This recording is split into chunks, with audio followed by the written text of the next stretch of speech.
লোক মানে বরিশাল থেকে আনিনি, এরা পাঠে যায় তাই। আর এখানের যারা তাদের মধ্যে একজনে হাত তুলেননি, এর জন্যে আমাদের এত পবিত্র দিন, ভগবানের প্রিয় পরম পবিত্র দিন হলো 18টা, তার মধ্যে আজকে একটা। এই দিনে কি কি হয়েছিল জানেন? প্রথমে এই দিনে জগন্নাথ, পুরী জগন্নাথ মন্দিরে মোট 12টি যাত্রা হয়। এই 12টি যাত্রার ভিতরে এই আজকে হলো একটি। জগন্নাথকে বছরে 5 বার স্বর্ণ দিয়ে সাজানো হয়। 80 মণ স্বর্ণ দিয়ে জগন্নাথকে সাজানো হয়। 5 দিন বছরে সাজানো হয়, তার মধ্যে আজকে হলো একদিন। জগন্নাথের বিজয় রূপ রয়েছে। জগন্নাথের বিজয় রূপকে আদ্যকার সেই পুরী মন্দিরে, শ্রীধাম পুরীতে আজ পরম আনন্দ। জগন্নাথকে আজ 80 মণ স্বর্ণ দ্বারা সজ্জিত করা হয়। বছরে 5 বার সাজানো হয়, তার মধ্যে আজকে হলো একটা দিন। আজকের এই দিনে এক বিশেষ মাহাত্ম্য। আজকের এই দিনে ভগবানকে ঘৃত দ্বারা স্নান করাতে হয়, বিশেষ ফলপ্রদ রয়েছে। আজকের এই দিনে কেউ যদি ভগবানকে ঘৃত, পার্শ্বের ঘৃত দ্বারা স্নান করায়, তার অশ্বমেধ যজ্ঞের পুণ্য লাভ হয়ে যায়। অশ্বমেধ যজ্ঞ মানে বোঝেন? রামচন্দ্র করেছিলেন, একটা অশ্বকে সারা ব্রহ্মাণ্ড ঘুরিয়ে এনে তারপরে তার যজ্ঞে আহুতি দিয়ে অশ্বমেধ যজ্ঞ হয়। সেই পুণ্য হয় যদি আজকে ভগবানকে ঘৃত দ্বারা অভিষেক করানো হয়। এই দিনে ভগবান অনেক অসুরকে নিধন করেছে। অকাসুর, বকাসুর, সংকটাসুর, অজাসুর, কত অসুর। আর ভগবান যখন অসুর বধ করে আসতেন, তখন তাকে পুষ্প দ্বারা অভিষেক করতেন তার সখাগণ। এই সেই পুষ্যা নক্ষত্র পৌষের পূর্ণিমা তিথি। এই তিথিতেই ভগবান বিভিন্ন অসুরকে বধ করে যখন আসতেন, তখন সখাগণ পুষ্প দ্বারা ভগবানকে বরণ করতেন, অভিষেক করতেন। পুষ্প ছিটিয়ে দিতেন, মনে হচ্ছিল যেন পুষ্পের বৃষ্টি বইছে। আজ সেই শুভ তিথি। ভগবান শ্রীকৃষ্ণ আজকের এই দিনে দ্বারকায় প্রত্যাবর্তন করেন। দ্বারকায় আজকের এই দিনে ভগবান শ্রীকৃষ্ণ প্রত্যাবর্তন করেন। সমস্ত দ্বারকাবাসীগণ লাইন দিয়ে দাঁড়িয়েছিলেন। ভগবান শ্রীকৃষ্ণ যখন এসেছিলেন, সবাই লাইন দিয়ে দাঁড়িয়ে ভগবানের উদ্দেশ্যে পুষ্প বৃষ্টি করেছিলেন। আজ সেই পুষ্যা নক্ষত্র, আজ সেই শুভ দিন। আজকের এই দিনে ভগবান শ্রী রামচন্দ্র কত বছর বনবাসে ছিলেন? এই 14 বছর বনবাস সেরে ভগবান শ্রী রামচন্দ্র ফিরে এসেছিলেন কার্তিক মাসে, দীপাবলি যাকে বলি। ওই দীপাবলির দিন ফিরে এসেছিল, কিন্তু ভগবান রামচন্দ্র রাজা হয়েছিলেন আজকের দিনে। আজকের দিনে ভগবান শ্রী রামচন্দ্রের মাথায় রাজ মুকুট পরানো হয়েছিল। তাই দেখবেন তিথিপঞ্জিকা আদি খুললে পরে দেখবেন একে, এই তিথিকে রাজতিথি বলা হয়। আজকের এই দিনে ভগবান শ্রী রামচন্দ্রের মাথায় উঠেছিলেন অযোধ্যার রাজ মুকুট। এই দিনে জগন্নাথকে যে 5 বার স্বর্ণাবেশ করানো হয়, এই 5 বার কোন কোন দিন? উল্টো রথযাত্রার দিন, উল্টো রথের পরে শয়ন একাদশীর দিন 4 বার হয় স্বর্ণবেশ জগন্নাথ মন্দিরের মধ্যে, আর 1 বার হয় বাইরে। রথে শয়ন একাদশীর আগে উল্টো রথে 1 বার জগন্নাথের স্বর্ণাবেশ হয়, আর বাকি 4 বার হয় মন্দিরের ভিতরে। কার্তিক মাসের পূর্ণিমা, পৌষ মাসের পূর্ণিমা, ফাল্গুন মাসের পূর্ণিমা এবং বিজয়া দশমীর দিন। তার মধ্যে আজকে হলো একদিন। সব থেকে কি জানেন? আজকের এই দিনে যারা আমরা ব্রজভাবে বিবাহিত, আজকের এই দিনে শ্রীমতী রাধা রানীকে পুষ্প দ্বারা অভিষেক করিয়েছিলেন সমস্ত ব্রজ গোপীগণ। রাধা রানীর জন্যে আজকের এই দিনে ব্রজগোপীগণ পুষ্প দ্বারা তৈরি করেছিলেন বিবিধ বিবিধ পোশাক, আজকের এই দিনে বিভিন্ন মঠ মন্দিরে ভগবানকে যে পোশাকগুলো পরানো হয় তাও পুষ্প দিয়ে করা হয়, অলঙ্কার আদি সব পুষ্প দিয়ে করানো হয়। আজকের এই দিনেই শ্রীমতী রাধারানীকে রাজ্যা অভিষেক করিয়েছিলেন পুষ্প দ্বারা সমস্ত গোপীগণ। আর সব থেকে আনন্দ কি জানেন, আজকের এই দিন অত্যন্ত শুভ, ভগবানকে পাওয়ার জন্য এক পরম পবিত্র দিন। দেখবেন বছরে দীক্ষা যারা নেন, হ্যাঁ, অনেকে তিথি ধরে দীক্ষা নেয়, দীক্ষা নেওয়ার সব থেকে পবিত্র দিন হলো আজকের এই পুষ্যা নক্ষত্র তিথি।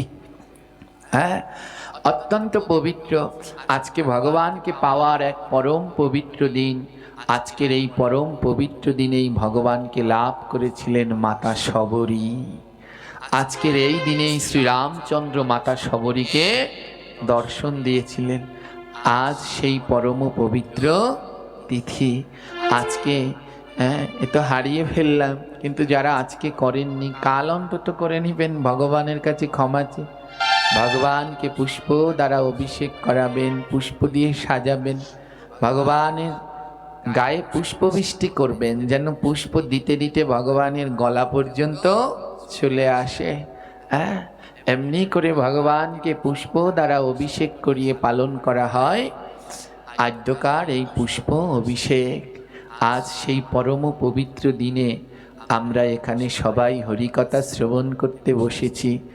আজ আমরা সকলে মা ভাগ্যবান, এমন পরম পবিত্রে পরম গোবিন্দের এই মধুময় কথা শ্রবণ করা যায়।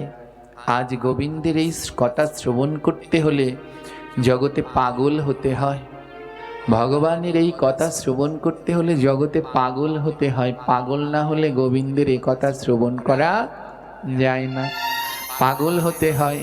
বলে কেমন পাগল? এই যেমন আপনারা হয়ে গেছেন। কি প্রচণ্ড শীত, এই শীতের মধ্যে কাঁথা কম্বল ল্যাপের মধ্যে থাকার কথা, ল্যাপ কম্বলের মধ্যে থেকে স্টার জলসা কিংবা জি বাংলার সুখ উপভোগ করার কথা, কিন্তু সেগুলো ত্যাগ করে আজ পাগলের মতো এই ঠান্ডায় মাটিতে বসেছেন। আবার অনেকে জায়গা না পেয়ে কষ্ট করে দাঁড়িয়ে আছেন। এগুলো পাগল ছাড়া কেউ করে? গ্রহন্ত সিদ্ধান্ত দিলেন এমন পাগল হয়েও, এক জন্মে নয় প্রত্যেক জন্মে এমন পাগল হয়ে যেও। এমন পাগল যদি হতে পারো অনায়াসে গিরিধারী লাভ করতে পারবে। এমন পাগল হয়েও প্রতি জন্মে এমন ভগবানের ভক্তের পাগল হয়ে যেও। হ্যাঁ, আজ যারা এই ঠান্ডার মধ্যে বসেছেন, যদি বসবার জায়গা থাকে, যারা কষ্ট করে দাঁড়িয়ে আছেন বসতে চেষ্টা করুন। যারা আজ কষ্ট করে এই ঠান্ডার মধ্যে এই মাটিতে বসেছেন, আপনাদের জন্য একটি বিশেষ সুখবর আছে জানেন? একটি বিশেষ সুখবর আছে জানেন? আমরা একটা নদী পার হতে হয়, মৃত্যুর পরে আমাদের একটা নদী পার হতে হয়। নদীটার নাম জানেন? বৈতরণী নদী। এই বৈতরণী নদীটা পার হতে কতদিন সময় লাগে জানেন? হ্যাঁ, 47 দিন সময় লাগে। কতদিন? 47 দিন পরে এই বৈতরণী নদীটা পার হতে হয়। কিন্তু জানেন, এই বৈতরণী নদীটায় পার হতে অনেক অপেক্ষা করতে হয়। এত অপেক্ষা কল্পনা করতে পারবেন না। এ জগতে যেই মারা যাবে সবাইকেই ওই নদীর ঘাটে গিয়ে দাঁড়াতে হবে। ও নদীর ঘাটে না দাঁড়ালে পার হতে পারবেন? জোরে বলেন, পারবেন? আপনাকে, আমাকে, যত এই ব্রহ্মাণ্ডের যত জীব আছে সবাইকেই ওই ঘাটে গিয়ে দাঁড়াতে হবে।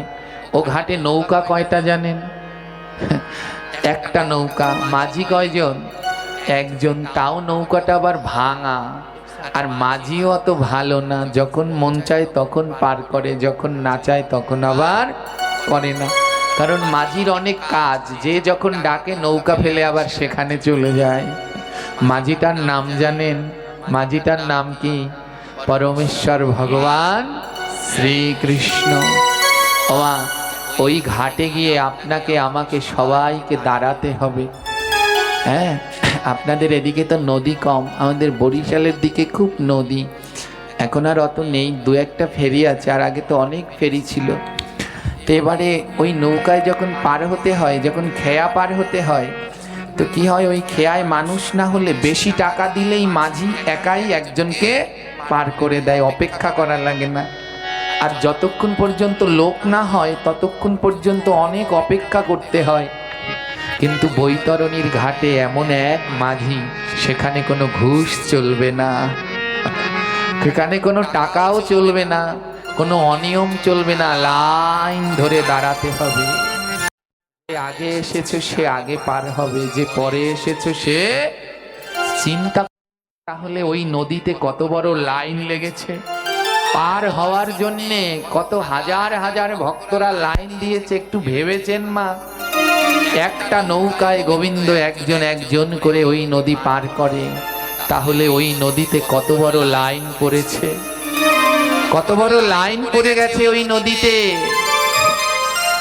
ভগবান অপেক্ষা করতে হবে, বলে অপেক্ষা করো, যে আগে এসেছো সে আগে পার হবে, যে পরে এসেছো সে পরে পার হবে, অপেক্ষা করো। ভগবান বললেন তোমাদের অপেক্ষা করা লাগবে না। বলে কাদের? যারা এই শীতের মধ্যে এত শীত সহ্য করেও এই ভক্তের পাশে গিয়ে বসেছে, বলে তোমাদের আর ওখানে বসতে হবে না, তোমরা গেলে পরেই পার হয়ে যাবে।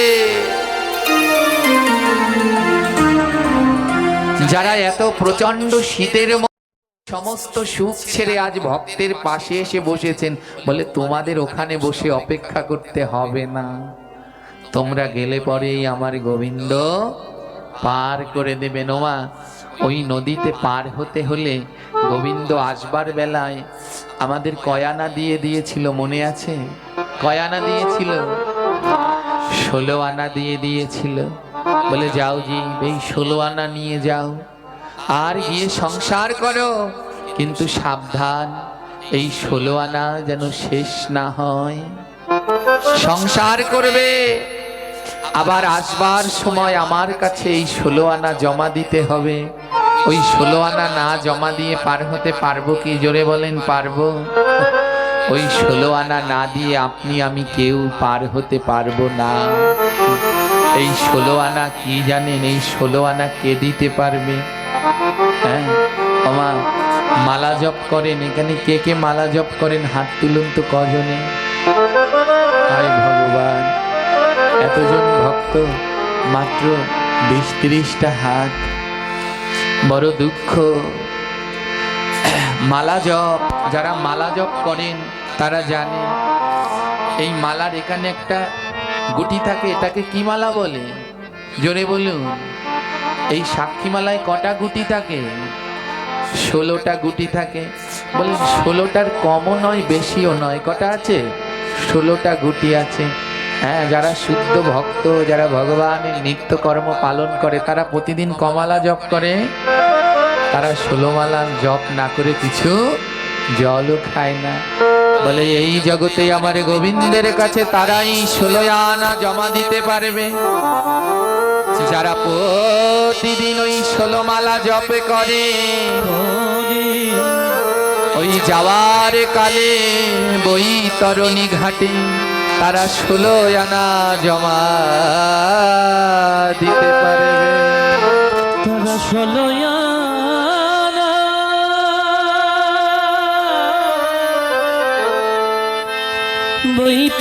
বৈতরণীর ঘাটে 16 আনা। গৌরহরি গৌরহরি, তারা পারবে গো যারা 16 মালা প্রত্যহ জপ করে। প্রশ্ন করতে পারেন, ও বাবা আমি তো সংসারের চাপে 16 মালা পারি না। বলে 16 মালা যদি না পারো, এই হরে কৃষ্ণ মহামন্ত্রের ভিতরে কয়টা নাম আছে মা? কয়টা নাম আর কয়টা অক্ষর? 16টা নাম, 32টা। বলে যদি 16 মালা জপ না করতে পারো, তাহলে 16 নাম জপ করো, নাম থেকে বঞ্চিত হইও না। 1 মালা পারো, 2 মালা পারো, 3 মালা পারো, 16 নাম মালায় করে জপ করো। যদি ওই 16 নাম জপ করতে পারো, যাওয়ার দিন আমার গোবিন্দের কাছে 16 আনা জমা দিতে পারবে। এই নাম ছাড়া কলিযুগে উদ্ধার হওয়া যায় না। কত পূজা পাঠ হচ্ছে, কত মন্ত্রতন্ত্র পাঠ হচ্ছে, বলে সবগুলো মন্ত্র, আর এই 16 নাম 32 অক্ষরে কে বলে মহামন্ত্র। এই মন্ত্র জপ করো, ও মন্ত্রের থেকে শতগুণ ক্ষমতা বেশি জপ করো। এ নাম করো, এ নামের গুণে 16 আনা জমা দিতে পারবে। ভগবান বদনটা দিল কেন? এই মুখটা ভগবান কেন দিল? বলে দুটো কারণ। এক, এ বদনে নাম করো, আর দুই, এ বদনে গোবিন্দের প্রসাদ পেও। এই বদনে প্রসাদ পেও আর নাম করো। এ বদনে অখাদ্য খেও না, এ বদনে অন্যের নিন্দা সমালোচনা করো না। আমাদের দাদু গুরুদেব শ্রী অষ্টোত্তর 103 কোটি গোস্বামী প্রভুপাদ বলে, যেই বদনে অন্যের নিন্দাবাদ নাম হয়, সেই বদনে সহস্র কৃষ্ণ নাম করলেও তাতে কোনো কাজ হয় না। তাই এই বদনটি পেয়ে আমার গোবিন্দের নাম করো মা। গোবিন্দ দুটি পা দিলেন, কেন দিলেন? বলে এই দুটি পা নিয়ে যেইখানে ভাগবত হয়, হরিনাম হয়, সাধু সঙ্গ হয়, এই দুটি চরণ নিয়ে সেইখানে যেও। দুটি চোখ দিলেন, বলে আমার শ্রী গোবিন্দের ওই রূপ মাধুরী প্রাণ ভরে দর্শন করো। দুটি কান দিলেন, বলে আমার গোবিন্দের প্রতিটি কথা প্রাণ ভরে শ্রবণ করো। হ্যাঁ, আমার নৌকাবিলাস কীর্তন শুনেছেন? নৌকাবিলাস কীর্তন এই সব অঞ্চলেতেই এইগুলো বেশি হয়। ওই নৌকাবিলাস কীর্তনের ভিতরে দেখবেন আমার গোবিন্দ বললেন সখীদেরকে, সব সখীরে পার করিতে নেব আনা আনা, আর তোমার বেলা নেব সখী, বলো তোমার কানের সোনা। বললেন সবার বেলা আনা আনা নেব, কিন্তু তোমার বেলা, এই তোমারটাকে, এই যারা বসে আছেন তারা বললেন তোমার বেলা নেব সখী, তোমার কানের সোনা। বলে কেন? আমার গোবিন্দের কি সোনায় ঠেক লেগেছে? গোবিন্দ কানের দুল নিয়ে পার করবেন কেন? বলে এই সোনায় আর ওই সোনায় এক নয়। আজ ভক্তদের গোবিন্দ বলছে, ও ভক্ত, তোমাদের পার করবার সময় তোমাদের কানের সোনা নেব। বলে কানের সোনা কি? নাম সোনা, ভাগবত সোনা, গীতা সোনা, গ্রন্থ সোনা, হরি কথা সোনা, নামামৃত সোনা।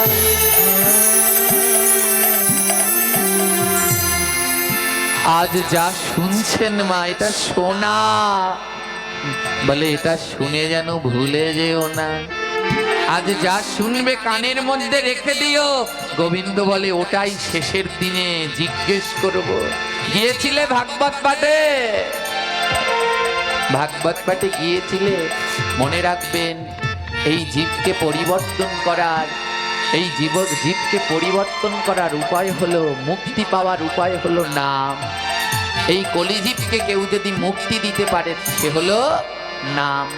ভগবানকে পাওয়ার 9টি ভাব রয়েছে। কয়টি? একে বলা হয় নববিধা ভক্তি। এর প্রথমটার নাম কি জানেন? প্রথমটার নাম শ্রবণ। প্রথমটা শ্রবণ, দ্বিতীয়টা কীর্তন। ভাগবত শ্রবণ, নাম কীর্তন। এর জন্য নাম কীর্তন দিলে তার আগে ভাগবত দিতে হয়। ভাগবত ছাড়া যদি নাম কীর্তন হয়, ও নামে কোনোদিন কাজ হয় না। আগে শ্রবণ করে শুদ্ধ হতে হয়, তারপরে নামে মুক্তি পেতে হয়। ভাগবত জীবকে দেয় ভক্তি, আর নাম জীবকে দেয় মুক্তি। ভক্তি আগে না মুক্তি আগে? যদি ভক্তি পেতে চাও তাহলে ভাগবত শ্রবণ করো। আজ গোবিন্দ আমার বললেন পার করব, কিন্তু কানের সোনা নিয়ে। ওই পারে ঘাটায় গিয়ে জিজ্ঞেস করবে কি গিয়েছিলে, নাম শুনতে গিয়েছিলে, ভাগবত শুনতে গিয়েছিলে? যারা বলবে গিয়েছিলাম, গোবিন্দ বলবে দেখি বলো কি শুনেছিলে, আর শুনে মানব জীবনে কি পালন করেছিলে দেখাও। যারা যারা দেখাতে পারবেন গোবিন্দ আমার তাদেরই ভব নদী পার করে দেবে। গোবিন্দ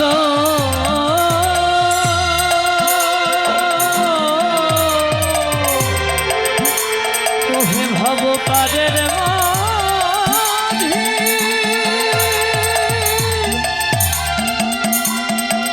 ভব পারে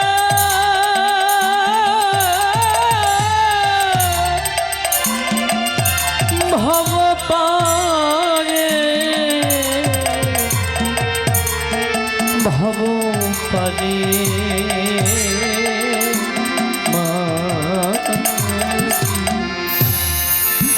আজ সেই পরম পবিত্র পুণ্য প্রদায়িনী তিথি।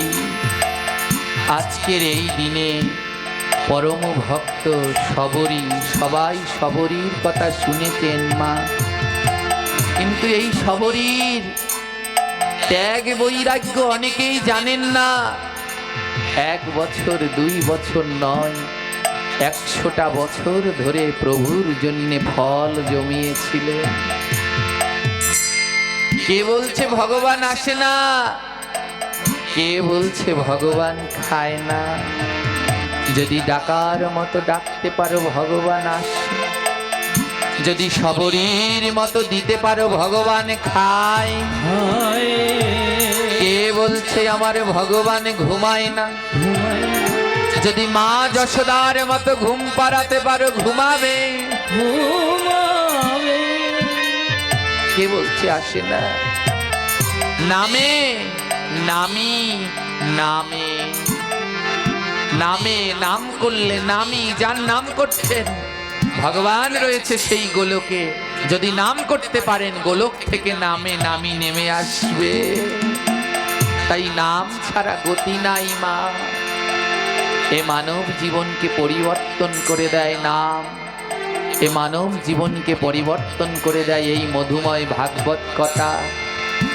আজ এখানে অনেকে হাত তুলেননি, আমি অবাক। এত ভক্ত, মাত্র 10-20টা হাত উঠলো মালা জপের, তাও সব আমাদের আগে। যারা এখনো জপ করেন না সবার চরণ ধরে অনুরোধ করছি, সবাই মালা জপ করুন। জীবন বড় মা, সময় বড় কম। সময় দিন দিন কমে যাচ্ছে, টের পাচ্ছেন না, টের পাচ্ছেন না, দিন দিন কমে যাচ্ছে, কিন্তু বুঝতে পারছেন না। বুঝবেন কি করে? এই যে শীতের আকাশে যেদিন কুয়াশা পড়ে, সূর্য দেখা যায়, জোরে বলুন, যেদিন ঘোর কুয়াশা, এই যে 2-3 দিন আগে গেল, প্রচুর কুয়াশা, দেখা যাচ্ছে সূর্য? কখন 10টা বাজলো, কখন 4টা বাজলো, কিছুই বোঝা যায় না। মহাজন বললেন, আকাশে যদি কুয়াশা হয় সূর্য দেখা যায় না, আর মনে যদি কুয়াশা হয় তবে কৃষ্ণ দেখা যায় না। কৃষ্ণ দেখা যায়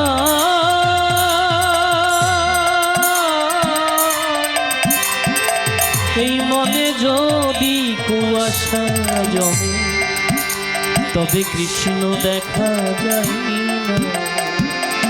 আরে আকাশে যদি কুয়াশা পড়ে, সেদিন আর ওই কুয়াশার ভিড়ে সূর্যটা দেখা যায় না। কুয়াশা 2 প্রকার মা, একটা ওই পৌষ মাঘে পড়ে আকাশের কুয়াশা, আরেকটা কুয়াশা পড়ে আমাদের মনের মধ্যে। আর যার মনের মধ্যে কুয়াশা আছে, ওই মনের মধ্যে কুয়াশা থাকলে আমার গোবিন্দ সে দেখতে পায় না। তাই মা আমাদের মনের মধ্যে কুয়াশা, তাই বেলা যে বয়ে যাচ্ছে, কখন 4টা বেজেছে, কুয়াশা হলে দেখা যায় না। আমাদের বেলাও যে কখন 4টা বেজে গেছে আমরাও দেখতে পেলাম না। তাই এত বেলা বেড়ে গেছে, এখনো মালা জপ করা হয়নি। তাই এই কুয়াশাটাকে ত্যাগ করুন। কুয়াশা ত্যাগ না করলে গোবিন্দ পাওয়া যায় না। বলে কুয়াশা কিসে ত্যাগ হয়?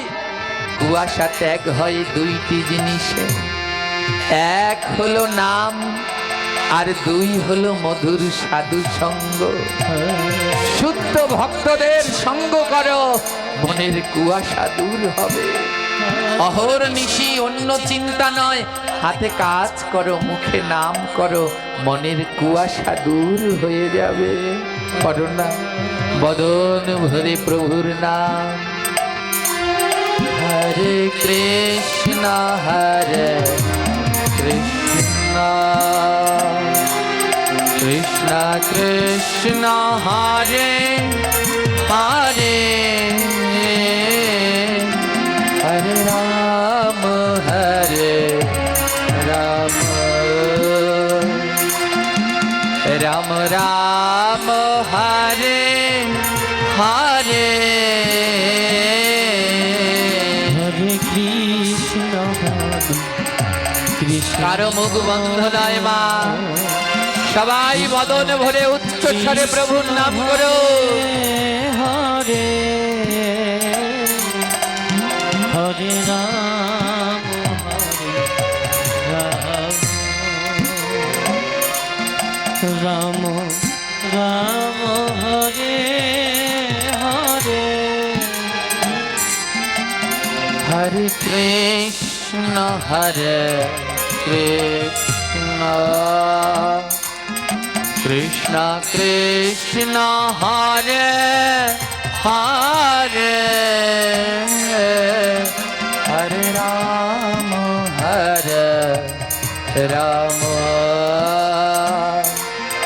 রাম রাম হরে হরে। হরে কৃষ্ণ হরে গৌর হরি গৌর হরি, আরো জোরে প্রাণ ভরে কৃষ্ণ হরে। আজি আকুল হয়ে বেকুল ভাবে দুই নয়নের জলে। হরে রাম হরে রাম রাম রাম হরে হরে। হরে কৃষ্ণ হরে কৃষ্ণ কৃষ্ণ কৃষ্ণ হরে হরে হরে রাম হরে রাম রাম রাম হরে হরে। হরে কৃষ্ণ হরে কৃষ্ণ রাধে রাধে। কৃষ্ণ হরে হরে হরে রাম হরে রাম রাম রাম হরে হরে।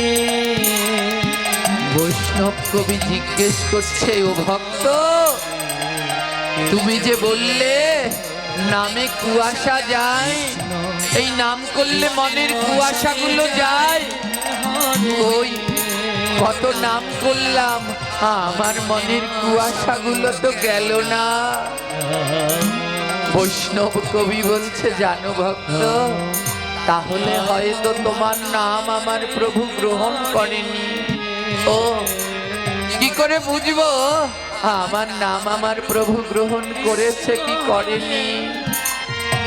বলে যেদিন দেখবে বদনে নাম আর দুই নয়ন থেকে অঝোর ধারায় জল ঝরছে, সেদিন জেনে নেবে তোমার নাম আমার গোবিন্দ গ্রহণ করেছে। রাম হরে হরে হরে কৃষ্ণ হরে কৃষ্ণ কৃষ্ণ কৃষ্ণ হরে হরে হরে রাম হরে রাম রাম রাম হরে হরে কৃষ্ণ হরে গাও গাও গুণ গৌরাঙ্গের গুণ কৃষ্ণ হরে সরল করিয়া মন আজ সরল মনে আমার প্রভুর নাম গাও হরে রাম রাম রাম হরে হরে ও যেদিন দেখব নয়নে জল সেদিন বুঝে নেব আমার নাম প্রভু গ্রহণ করেছে। ও বৈষ্ণব কবি কতবার নাম করি কিন্তু নয়নে তো জল ঝরে না। বৈষ্ণব কবি বলল জানো ভক্ত এ জগতে সবার নয়নে কৃষ্ণ নামে জল ঝরে না। বলে কার ঝরে? যে বদনে নাম করে আর দুই হাত দিয়ে কৃষ্ণ ভক্তকে বুকের মাঝে জড়িয়ে ধরে। কৃষ্ণ হরে এ জগতে তার নামে নয়নে জল ঝরে। যে ভক্ত পেলে বুকের মাঝে জড়িয়ে ধরে গৌর হানি তাই বলতে পারে। কৃষ্ণ কৃষ্ণ কৃষ্ণ হরে হরে হরে রাম হরে রাম রাম রাম হরে হরে হরে কৃষ্ণ হরে কৃষ্ণ কৃষ্ণ কৃষ্ণ হরে হরে হরে রাম রাম রাম রাম হরে হরে হরে কৃষ্ণ হরে হরো না কৃষ্ণ একবার ভক্তকে বুকের মাঝে জড়িয়ে ধরে কৃষ্ণ হরে ষোলো নাম 32 অক্ষর জপ করো। হরে দুই নয়নে জল ঝরবে ঝরবে। রাম রাম রাম হরে হরে হরে কৃষ্ণ হরে কৃষ্ণ রাধে রাধে কৃষ্ণ কৃষ্ণ হরে হরে আহা, দিন চলে যায় হরে রাম রাম রাম হরে হরে হরে কৃষ্ণ হরে কৃষ্ণ গৌরী কৃষ্ণ হরে একবার দেখা হরে দাও। হরে রাম হরে রাম রাম রাম হরে হরে ওমা, রামায়ণে আমরা যে ভক্তের কথা শুনি এই সবরই যার হাতে আমার প্রভু শ্রী রামচন্দ্র সেবা করলেন সবরই কত ভাগ্যবান। সবরই যখন দেহ ত্যাগ করছেন প্রভু শ্রী রামচন্দ্রের বদন দেহ দেখতে বদন দর্শন করতে করতে দেহ ত্যাগ করলেন। আরো ভাগ্যবান কি জানেন? সাক্ষাৎ প্রভু শ্রীরাম সবরীর মুখাগ্নি করেছিলেন। কে এই সবরী? কি এমন সুকৃতি করলেন? আজ সেই দিন, আজকার এই দিনে মা সবরী ধরাধাম ছেড়েছিলেন। আজ সেই দিন, এই দিনে প্রভু আমার রামচন্দ্র সবরীর কাছে ধরা দিলেন। শুনুন, এই সবরী সত্যযুগে রাজরানী ছিলেন। এই সবরী, এনার নাম ছিল সুনেত্রা। পরম সুন্দরী ছিলেন সুনেত্রা। সুনেত্রা কাকে বলে? যার নয়ন নেত্র দুটি বড় সুন্দর, তার নাম সুনেত্রা। এই সবরী ত্রেতা যুগের সবরী, সত্য যুগে তার নাম সুনেত্রা। এনার স্বামী, এনার পতির নাম ছিল সাগর রাজ। রাজা সাগরের সহধর্মিণী সুনেত্রা পরম রূপবান গুণবান ছিল। এই সুনেত্রা রানী, রাজরানী সাগর রাজ একদিন রানী সুনেত্রা রাজার কাছে বলছেন, রাজন, শুনেছি প্রয়াগে নাকি কুম্ভ মেলা হচ্ছে, দলে দলে ভক্তরা কুম্ভ মেলায় যাচ্ছে। কুম্ভ মেলা কেমন আমি জানি না, আমায় একটু নিয়ে যাবে? রাজা বলছে, বেশ, তবে তাই হোক। তৎকালীন সময় ছিল বড় কঠিন নিয়ম। অপরূপ সুন্দরী তো, তাই সবার মাঝে বের হওয়া নিষেধ।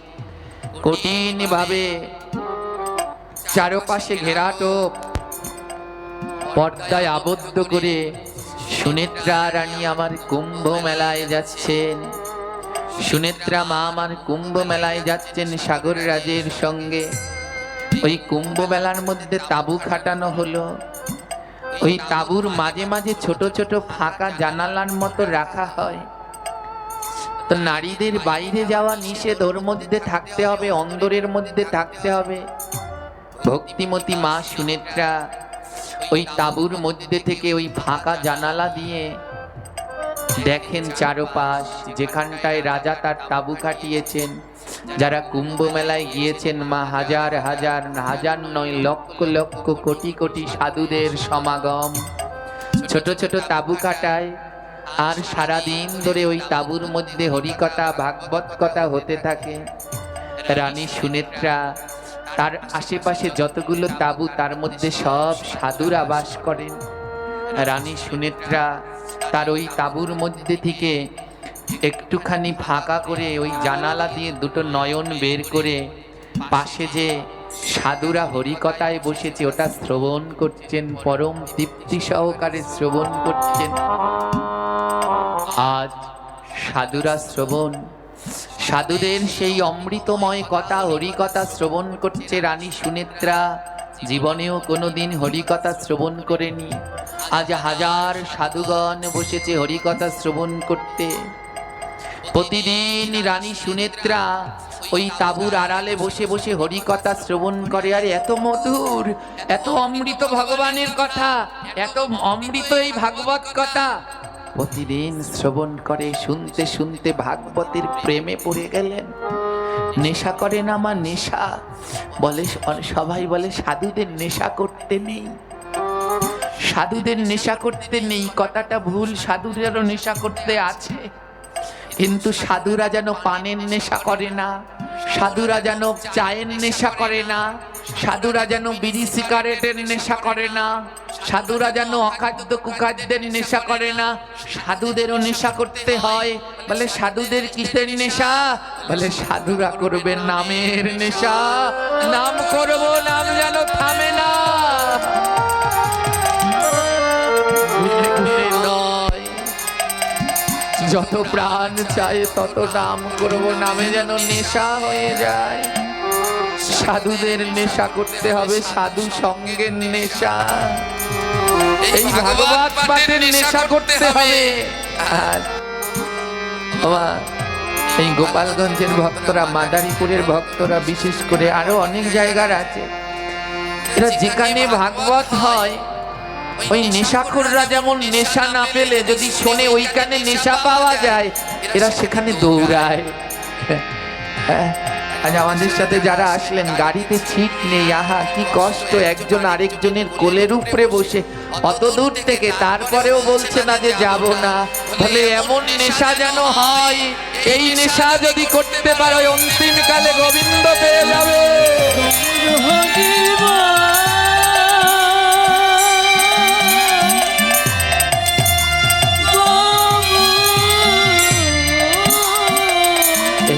এই নেশা করো। আজ রানী সুনেত্রা ওই আড়ালে বসে হরি কথা শুনতে শুনতে নেশা হয়ে গেল। একদিন এক বাবাজি মহারাজ ওই তাঁবুর মধ্যে বসে হরি কথা বলছে, আর রানী সুনেত্রা আড়ালে বসে শুনছে। বাবাজি বলছে, ভক্তদের জানো ভক্তের কি গুণ? বলে কি গুণ? বলে জানো, যদি একবার হয় কারো ভক্ত দর্শন,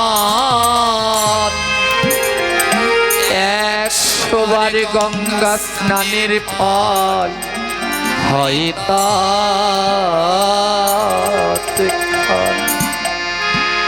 বলে একবার যদি কোনো শুদ্ধ বদনের দিকে তাকাতে পারো, সঙ্গে সঙ্গে 100 বার গঙ্গা স্নান হয়ে যায়। ঠাকুর মহাশয় গাইলেন, দর্শনে পবিত্র করো, এই তোমার গুণ, এই তোমার গুণ। বলে বৈষ্ণব, বৈষ্ণব কোথায়? মহাপ্রভু বললেন, জীবে দয়া নামে রুচি বৈষ্ণব সেবন, ইহা বিনা ধর্ম নাই শুনো সনাতন। সনাতন দাসে কয়, জীবে যদি দয়ালয় নামে যদি রুচি লয়, বৈষ্ণব চিনিতে নাহি কলিতে দেবতারও সাধ্য। দেবতারাও তো কলিতে বৈষ্ণব চেনে না, আমি কি করে চিনব? প্রভু সমাধান দিলেন, যাহারে দেখিয়া বদনে আইসে কৃষ্ণ নাম, তাহারে জানিও তুমি বৈষ্ণব প্রধান। ও সনাতন, যাকে দেখলে পরে এই মনটা বলে উঠবে রাধে রাধে, মন বলে উঠবে হরে কৃষ্ণ, মন বলে উঠবে গৌরী গৌর, তাকেই বৈষ্ণব বলে জেনে নিও। আমা প্রত্যেক আসরে এই ভাগবত অমৃতময় লাগে না, লাগে না জানেন কোন আসর অমৃত হয়? যেই আসরে দেখি এই সামনের সারিতে ওই বদনগুলো বসে আছে, যেই বদন দেখলেই মন নেচে উঠে বলে রাধে বল, কৃষ্ণ বল, গৌর বল, হরি বল।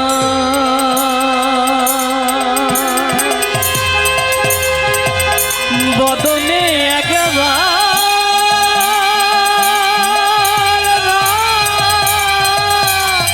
গৌর হরি, গৌর হরি। বদনে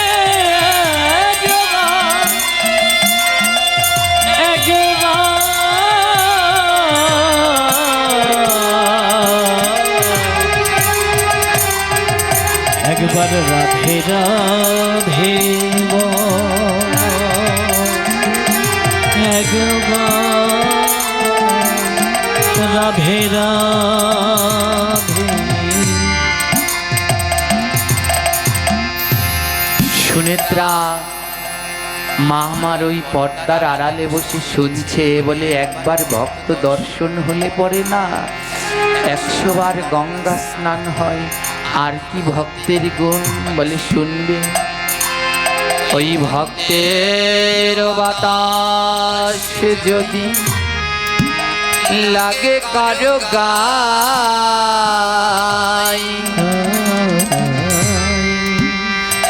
100 জন্মের পাপ তার দূর হয়ে যায়, দূর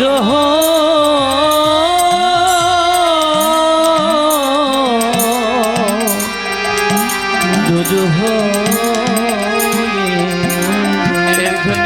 এবার বলি একটু আসুন, ভাগবতে আসুন, এসে একটু ভক্তের পাশে বসুন। যদি বাতাস লাগে 100 জন্মের পাপ দূর হয়। বলে আর কোনো গুণ আছে? ভক্তের আর কি কোনো গুণ আছে? বলে আছে। বলে কি গুণ? ভক্তের চরণে ধুলি যেবা মাখে অঙ্গে,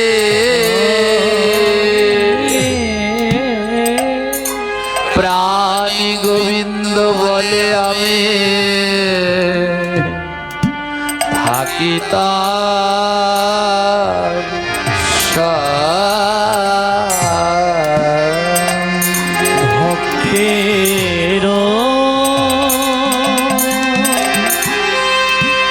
ভক্তের ধুলি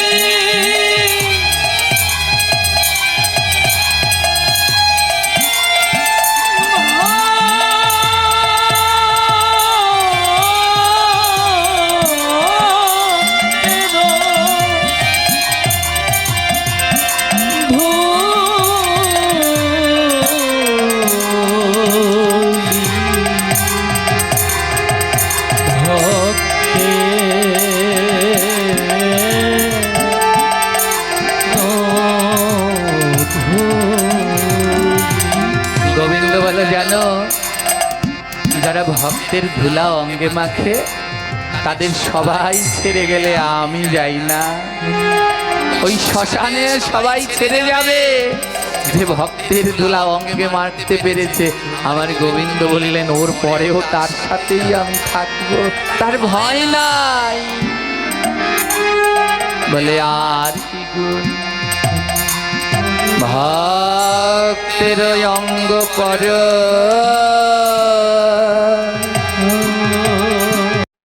যে করে একবার,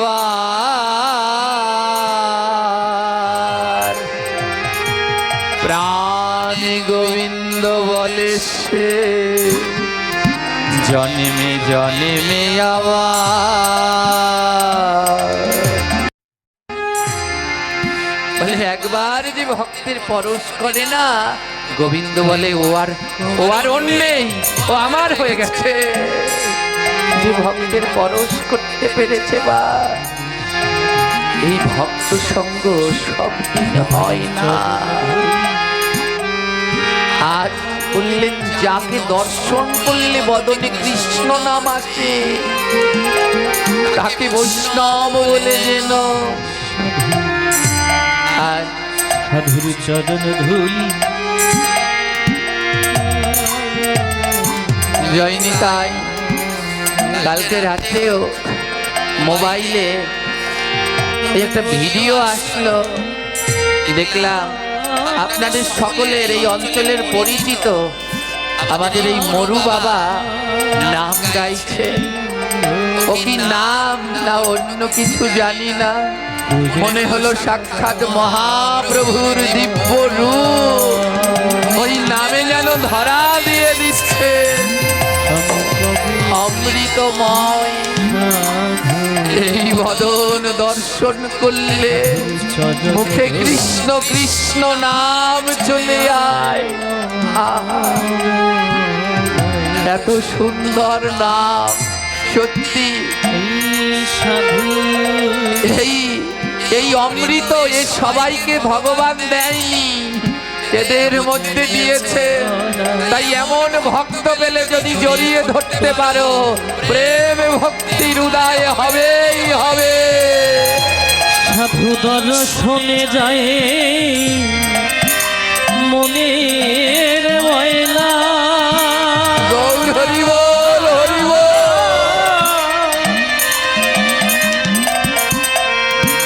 সাধু দর্শনে যায় মনের ময়লা, পরশে হয় প্রেমে তরঙ্গ। বলি সাধু দর্শনে যায়, সাধু দর্শনে যায়, রাধে রাধে বলো।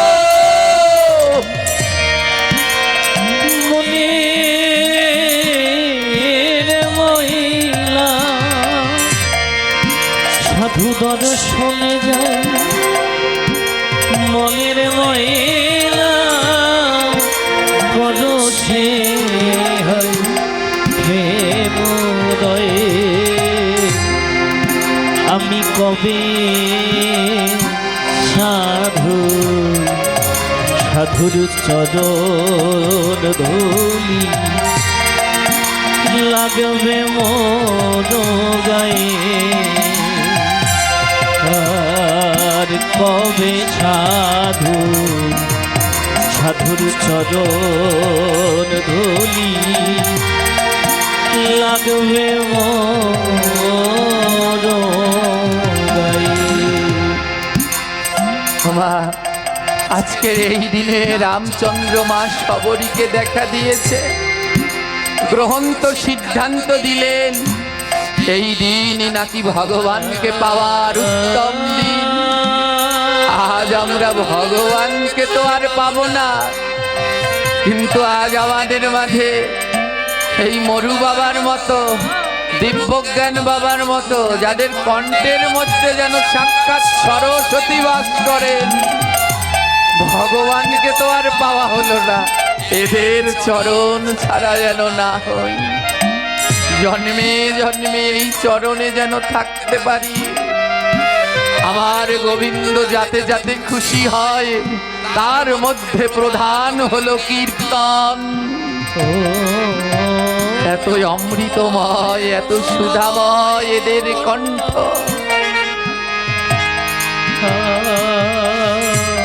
আজ রানী সুনেত্রা বলে, আহারে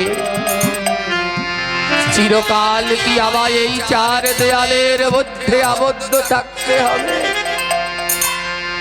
রাজার কাছে গিয়ে বললেন, রাজন, আমার মনে একটা বাসো ডাকি, আমি ভক্তদের সেবা দিতে চাই, আমি সাধুগুরু বৈষ্ণবের সেবা দিতে চাই, আমি সাধুগুরু ভক্তদের সাক্ষাতে গিয়ে তাদের চরণ সেবায় কাজ করতে চাই। যেইখানে আমার কৃষ্ণ ভক্তরা হরি কথা বলে, আমি নিজের হাতে দুই নয়নের জলে ওই জায়গা পরিষ্কার করতে চাই।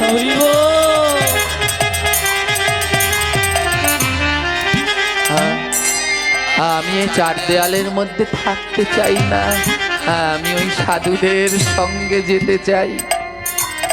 রাজা ধমক দিয়ে বললেন, এ কি বলছো রানী?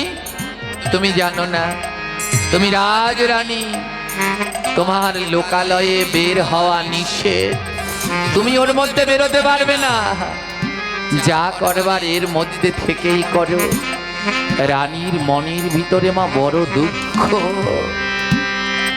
অর্থ বৈভব কোনো কিছুর অভাব নেই। এ জগতে ভক্তদের দুঃখ কি জানেন? তাদের অর্থ সম্পদ না থাকলে দুঃখ নেই। ভক্তদের দুঃখ হলো একটা, যদি সাধু সঙ্গ করতে না পারে। এ জগতে ভক্তদের দুঃখ একটা, যদি সাধু সঙ্গ করতে না পারে। হ্যাঁ, এই যে আমাদের এই একজন বাবাজি, এই পাশে একজন, হ্যাঁ, এরা জ্যান্ত উদাহরণ। জানেন, বড় বড় ভালো চাকরির জন্যে, ভালো কাজের জন্য প্রস্তাব আসে, ভালো কাজ, ভালো বেতন, কিন্তু ডিউটিটা একটু বেশি। কিন্তু এদের ভালো কাজের প্রস্তাব আসলেও এরা যায় না, ওই অল্প বেতনে ছোট কাজ করে। বলি, এটা কেন করছো? বলে, এতে একটু মাঝে মাঝে ছুটি পাওয়া যায়, আর ছুটি পেলে সাধুর কাছে যাওয়া যায়, হরি কথা শোনা যায়। ওই অর্থের মধ্যে থাকলে তো আর এই পরমার্থ পাওয়া যায় না।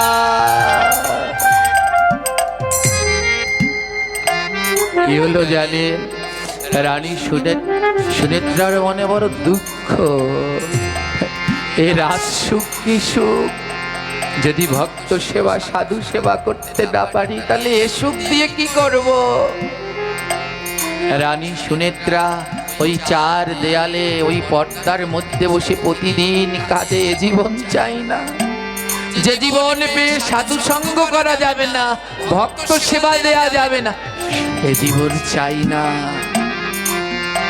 রাজা রাজপুরোহিত পঞ্জিকা দেখে শুভ তিথিক্ষণ বের করেছে।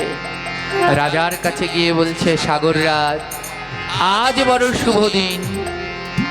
আজ এই প্রয়াগে মা গঙ্গায় স্নান করে যে যা চাইবে মা গঙ্গা তাকে তাই প্রদান করবেন।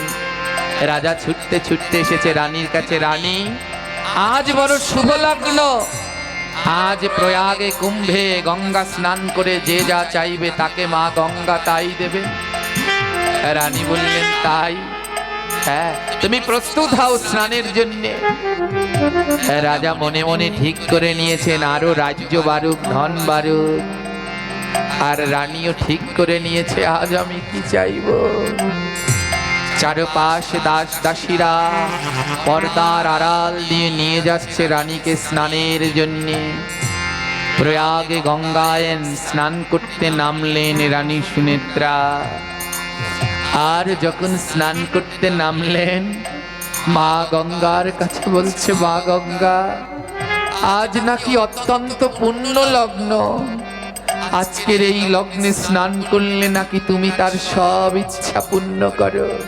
তবে শোনো মা গঙ্গা, আজকের এই পুণ্য লগ্নে আমি তোমার কাছে চাই, এই জীবনের আজই আমার অবসান হয়ে যাক।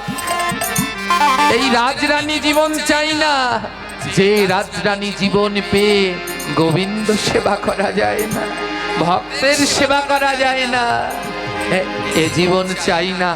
আজই যেন আমার এ জীবন শেষ হয়। হে মা গঙ্গা, যদি আবার আমায় জন্ম দাও, আজকের এই দিনে নাকি তোমার কাছে যে যা চায় তাই পায়। তবে শোনো, আমার চাওয়া কি, যদি আবার জন্ম হয় আমি যেন রাজরানী না হই, আমি যেন নিচু কুলে জন্মাই। রাজরানী হলে তো সবার কাছে যেতে পারবো না, কিন্তু নিচু হলে তো দাঁড়ে দাঁড়ে যেতে পারবো। আমি যেন নিচু কুলে জন্মাই।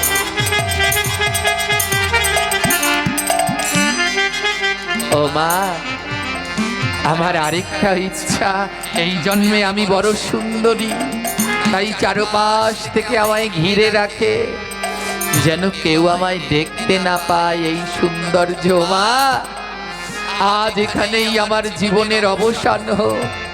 যদি আবার আমায় জন্ম দাও, আমায় দেখতে কুৎসিত কালো করে জন্ম দিও। আমায় যেন কোনো পর্দার বেড়াটোপের মধ্যে আবদ্ধ থাকতে না হয়। এ জন্মে না যতখানি সুন্দরী, পরের জন্মে আমায় ততখানি কালো করে দিও। এ জন্মে আমি যত উঁচু বংশে, পরের জন্মে যেন আমি তত নিচু বংশে জন্মাই। কেন চাইলেন জানেন?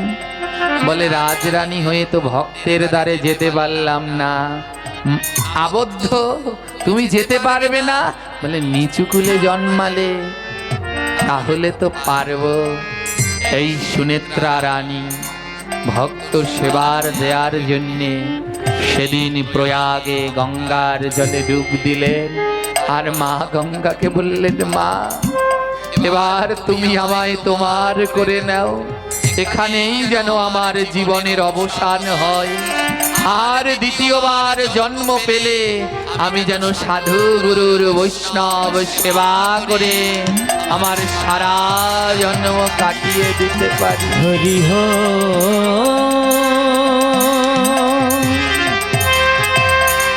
হরি হো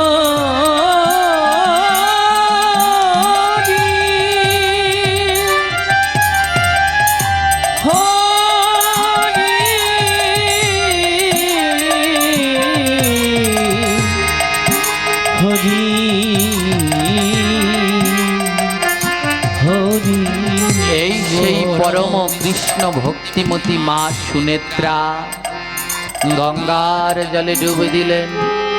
এবার রাম রাম বলে মা গঙ্গায় দিল ডুব। রাম রাম বলে মা গঙ্গায় দিল ডুব। মা গঙ্গা ভক্তিতে হয়ে গেল চুপ। গঙ্গা ডুবে হয়ে গেল চুপ। হতো। এবার গঙ্গার জলেতে রানী দেহ যে রাখিল, গঙ্গার জলে রানী দেহ যে রাখিল, সবাই মিলে বদন ভরে হরি হরি বলে। এই সবাই মিলে বদন ভরে হরি হরি বলো। রানী সুনেত্রা বললেন, এ জন্মের দরকার নেই। যে জন্ম পেয়ে ভক্ত সেবা করা যায় না, সাধু সেবা করা যায় না, গুরু সেবা করা যায় না, দরকার নেই। এ রাজরানীর দরকার নেই। গঙ্গার জলে রানী সুনেত্রা দেহ ত্যাগ করল। এই রানী সুনেত্রা ত্রেতা যুগে এই রানী আবার জন্মিল। ত্রেতা যুগে রানী আরেক জন্ম নিল, পূর্ব জন্মের সকল ইচ্ছা পূরণ হলো। পূর্ব জন্মের সকল ইচ্ছা পূর্ণ হইল। বীর সবর কুলে রানী জনম লইল। ওই বীর সবরণে রানী জন্ম লইল। বীর সবর জাতি, সবর মানে আদিবাসী। আমার আদিবাসীদের গায়ের রং কালো হয়। সেই আদিবাসী কুলে জন্মগ্রহণ করলেন। কোন দিন? আজও এই দিন রাম ভক্তরা পালন করেন। ফাল্গুনের কৃষ্ণ পক্ষের সপ্তমী তিথি। ফাল্গুনের কৃষ্ণ পক্ষের ফাল্গুনী তিথি, ফাল্গুনের কৃষ্ণ পক্ষের সপ্তমী তিথি। ওই ফাল্গুনের কৃষ্ণ পক্ষের সপ্তমী তিথি, জনমিল মাতা সরোবরী। আহা জনমিল মাতা সরোবরী, হে জনমিল মাতা সরোবরী। আহা জনমিল মাতা সরোবরী। আজ সবর রাজার ঘর দেখো আলো করে। আহা সব রাজার ঘর আলো করে, এলো পরম রাম ভক্ত রে। এলো চরম এক রাম ভক্ত রে। এবার জ্যোতিষী আনিয়া গণনা করিল। এবার জ্যোতিষী আনিয়া গণনা করিল, শ্রমণা কন্যার নাম রাখিল। কন্যা তার নাম রাখিল। এই রাম ভক্ত সবরী, এনার নাম মূলত সবরী না, এনার নাম হলো শ্রমণা। সবর রাজার কন্যা বলে তাকে সবাই বলতো সবরী। ওই যে মা গঙ্গার কাছে বলেছিল, এ জন্মে যতখানি উঁচু জাতি, পরের জন্মে যেন ততটা নিচু জাতি হই। তাই সবর কুলে জন্মালেন। এ জন্মে যতখানি সুন্দরী, পরের জন্মে যেন ততখানি কুৎসিত হই। তাই আদিবাসী ওই কালো গায়ের রং নিয়ে জন্মালেন। পরম কৃষ্ণ ভক্ত মাতা সবরী। পরম কৃষ্ণ ভক্ত মাতা সরোবরী, জনমিল আজ দেখো ধারা করি। আহা জনমিল দেখো আই ধরা পড়ি।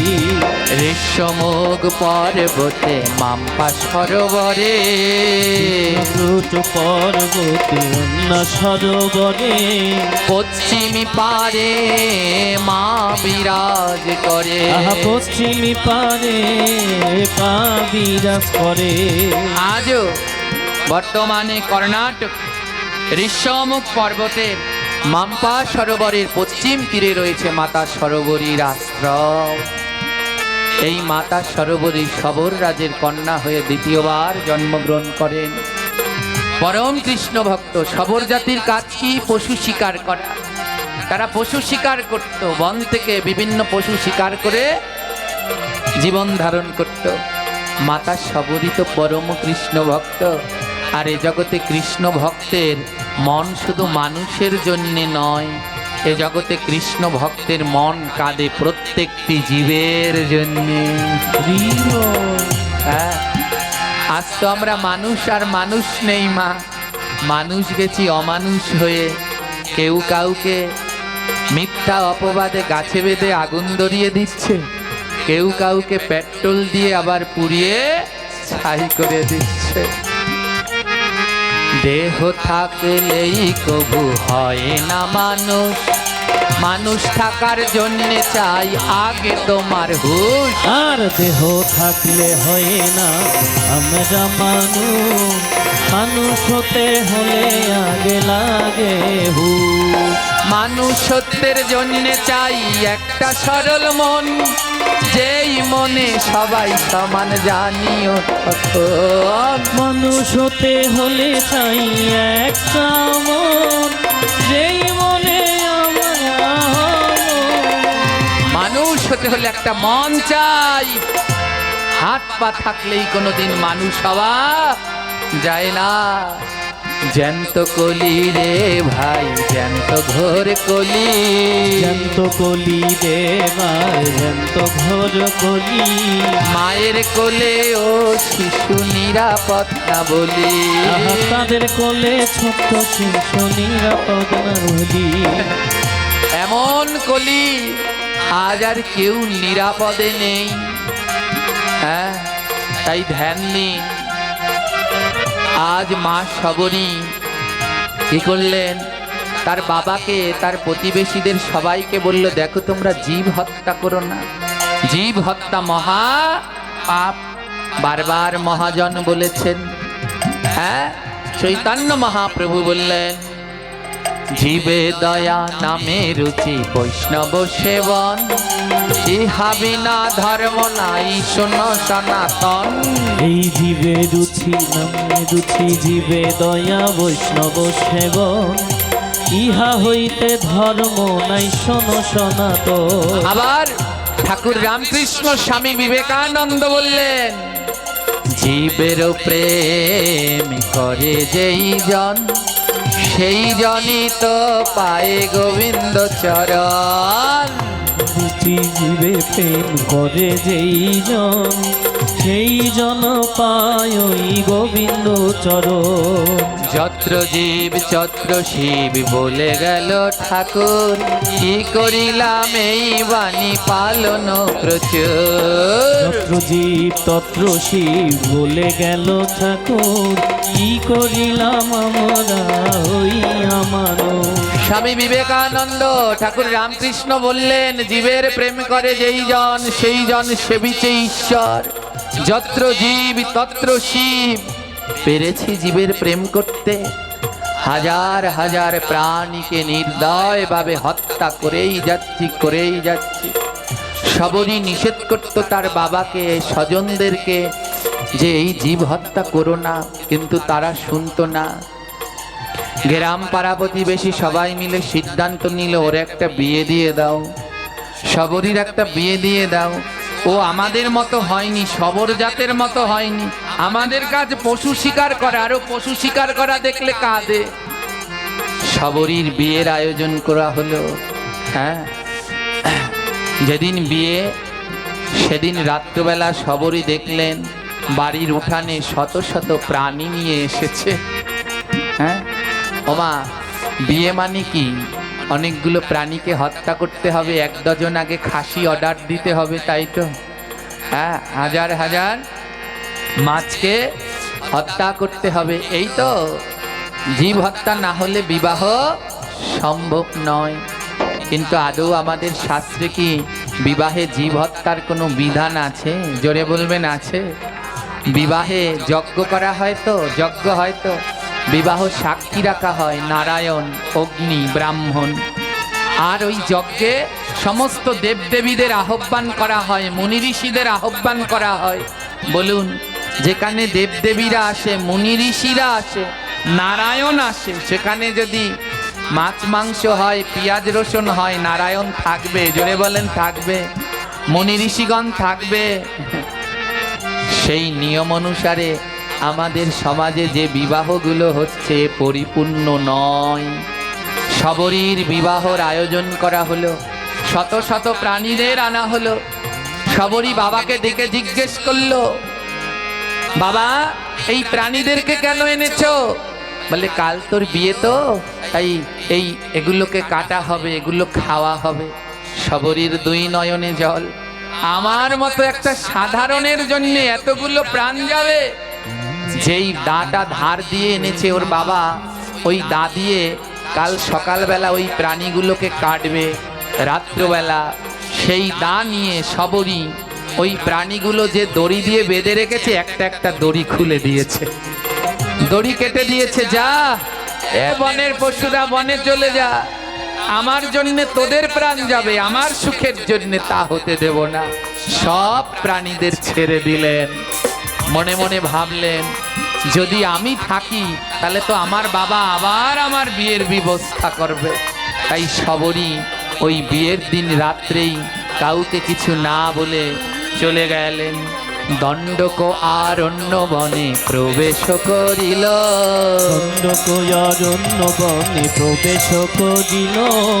সেই বনে 10,000 মুনি ঋষি রইল। সেই বনে 10,000 মুনি ঋষি ছিল। বললেন আর থাকবো না এই সংসারে। দণ্ডকারণ্যে প্রবেশ করলেন। এই দণ্ডকারণ্যে বাস করত 10,000 মুনি ঋষি। শবরীর পূর্বজন্মের ইচ্ছা ছিল যেন নিচুকুলে জন্মাই, যেন সাধুগুরুর সেবা করতে পারি। মুক্ত পেলেন সংসার থেকে, চলে গেলেন দণ্ডকারণ্যে। মুনি ঋষিদের কাছে ঠাঁই চাইলেন, কিন্তু কেউ ঠাঁই দিলেন না। একে নিচু জাতি, দুয়ে যুবতী নারী, কেউ রাখলেন না। শবরী বলে তাতে কি, তোমরা আমায় না রাখো তাতে কি, আমি তো বৈষ্ণব সেবা থেকে বঞ্চিত হব না। লুকিয়ে লুকিয়ে ভক্ত বৈষ্ণব সেবা দেয়, লুকিয়ে লুকিয়ে ভক্ত বৈষ্ণব সেবা দেয়।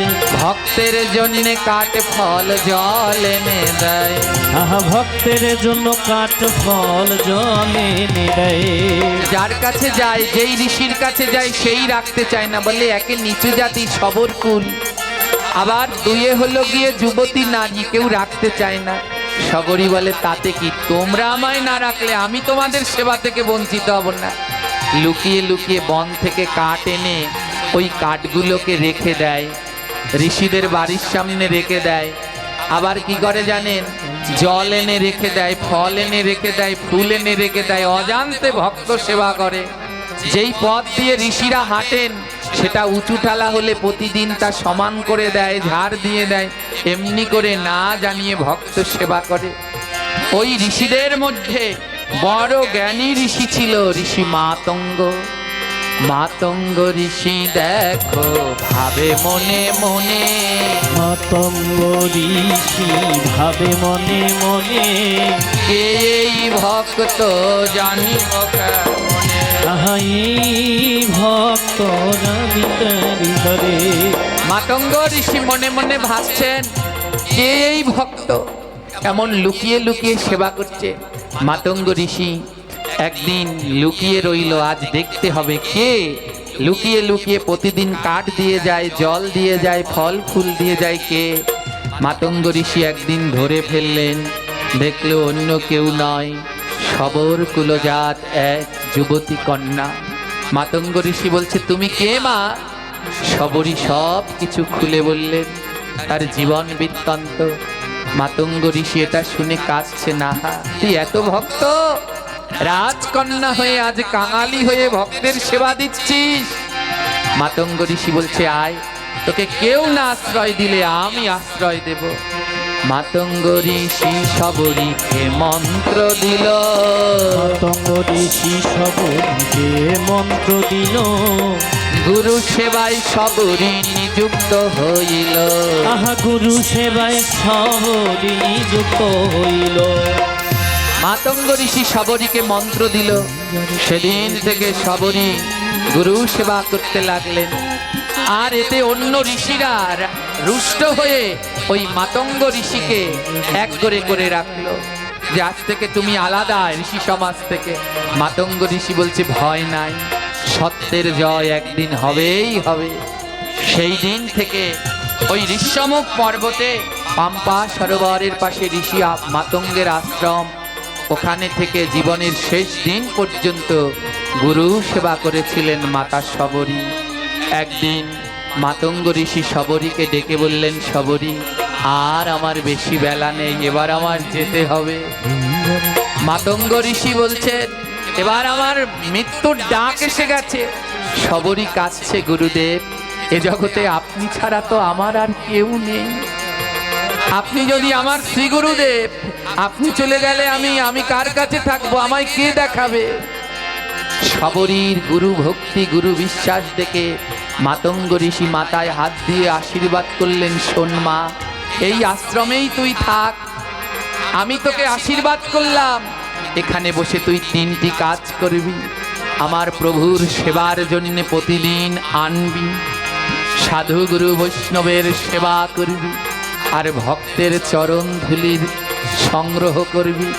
এই 3টি কাজ করবি, দেখবি আজ আমি তোর গুরু চলে যাচ্ছি, একদিন তোর কাছে জগৎগুরু এই পথে তোর কাছে আসবে। জগৎগুরু তো এই পথে তোর কাছে আসবে, সেই দিন জগৎবাসী তোরে মা বুঝবে। সেই দিনেই জগৎবাসী তোরে মা বুঝিবে। মা, তুই প্রতিদিন এই রাস্তা ঝাড় দিবি, এই রাস্তায় একদিন তোর গুরু নয় জগৎ গুরু আসবে। আর তুই এই ভক্ত সেবা বন্ধ করবি না।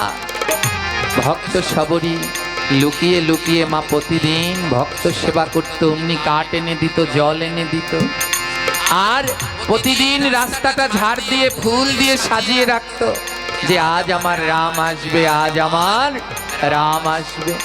আর প্রতিদিন রামচন্দ্রের জন্যে ওই বন থেকে ফল আনতো, আর ফল এনে এক কামড় খেয়ে খেয়ে যেটা মিষ্টি সেটা রামের জন্যে রাখতো। আর যদি শুনতো ওই দণ্ডকারণ্যে কোনো মুনি ঋষি আসছে, সবরী মা সবার শেষে যেত আর গিয়ে ভক্তের চরণ ধুলা আনতো। ঘরের মধ্যে 2টি পাহাড় হয়ে গিয়েছিল, একটি ভক্তের চরণ ধুলার পাহাড়, আরেকটি রামচন্দ্রের জন্য ফল আনতে আনতে জমাতে জমাতে পাহাড় হয়েছিল। কয় বছর ধরে এনেছিল জানো? 100 বছর ধরে ফল আনিল, 100 বছর ধরে ফল আনিল। 2 নয়নের জলে মা ভাসিতে লাগিল, 2 নয়নের জলে মা ভাসিতে লাগিল। 1 2 নয়, 100 বছর ধরে রামচন্দ্রের জন্য ফল এনেছিল। 100 বছর পরে রামচন্দ্র এসেছিলেন। তাই যারা এই ভক্তিপথে নেমেছেন তাদেরকে একটা কথা বলি, ভগবানকে পেতে হলে সবার আগে দরকার বিশ্বাস। বিশ্বাস রাখবেন, এটা পিতলের ঠাকুর নয়, এর মধ্যেই আমার গোবিন্দ বাস করে। দ্বিতীয়তে, এই বিশ্বাস আসলে মনে ভক্তি আসবে, আর ভক্তি থাকলে, ভক্তি যদি আসে তাহলে ধৈর্য রাখুন, ধৈর্য না থাকলে গোবিন্দ পাওয়া দিতে থাকুন, একদিন গোবিন্দ আসবে। 100 বছর ধরে মা সবরী রামচন্দ্রকে দিতে দিতে 100 বছর পরে আজ রঘু তিলক আসলো। রাম আয়েঙ্গে, রাম আয়েঙ্গে, রাম আয়েঙ্গে, রাম আয়েঙ্গে, রাম আয়েঙ্গে, রাম আয়েঙ্গে, রাম আয়েঙ্গে। आज लक्ष्मण सहित राम आएंगे, राम आएंगे, आएंगे राम आएंगे, राम आएंगे, राम आएंगे, राम आएंगे, राम সবাই হাতে তালি। राम आएंगे राम সবাই आएंगे। আজ 100 বছর পরে রামচন্দ্র মা সবরীর কাছে আসছে। সেই ফুলের রাস্তা সাজানো, আজ কমল চরণে রামচন্দ্র আসছে। কমল চরণ নিশিপদ দল, চরণ নিরঞ্জন রঘুপতি তিলক প্রভু শ্রীরাম, রঘুপতি তিলক প্রভু শ্রীরাম। রাম আয়েঙ্গে, রাম আয়েঙ্গে, রাম আয়েঙ্গে, সবাই করতালি, রাম আয়েঙ্গে, রাম আয়েঙ্গে। রাম আয়েঙ্গে, রাম আয়েঙ্গে। আজ আজ যত সকল নর নারী দেয় জয় ধ্বনি, যত শত নর নারী দেয় জয় ধ্বনি, আজ যত সকল নর নারী জয় জয় ধ্বনি, যত সকল নর নারী দেয় জয় ধ্বনি, আবার শঙ্খ ধ্বনি উলু ধ্বনি দেয় জয় ধ্বনি, আবার শঙ্খ ধ্বনি উলু ধ্বনি দেয় জয় ধ্বনি, রামায়িঙ্গে রামায়িঙ্গে রামায়িঙ্গে রামায়িঙ্গে রামায়িঙ্গে রামায়িঙ্গে রামায়িঙ্গে। এই আলোচনা অনেক বৃহৎ, কিন্তু আমাদের সময় বড় স্বল্প। 10টার মধ্যে হরিকথা বিশ্রাম, 10টা অলরেডি বেজে গেছে। আজ আমার শরীরটাও একটু ক্লান্ত, তাই আজ দোকান এখানে হরিকথার বিশ্রাম। এবার ভক্ত আর ভগবানের মিলন হইল, এবার ভক্ত আর ভগবানের মিলন হইল, এবার ভক্ত আর ভগবানের মিলন হইল, ভক্ত আর ভগবানের মিলন হইল। এবার বদন ভরিয়া জয় রাম রাম বলো, বলিয়া সবাই রাম রাম বলো, রামায়িঙ্গে রামায়িঙ্গে রামায়ণে রামায়িঙ্গে রামায়িঙ্গে। পুরুষোত্তম ভগবান শ্রীরামচন্দ্র, পুরুষোত্তম শ্রী ভগবান রামচন্দ্র, পুরুষোত্তম ভগবান শ্রীরামচন্দ্র, পুরুষোত্তম ভগবান রামচন্দ্র। সর্বত্র প্রচারিত হোক রাম রাজ্য, সর্বত্র প্রচারিল হোক রাম রাজ্য, সর্বত্র প্রচারিত হোক রাম রাজ্য,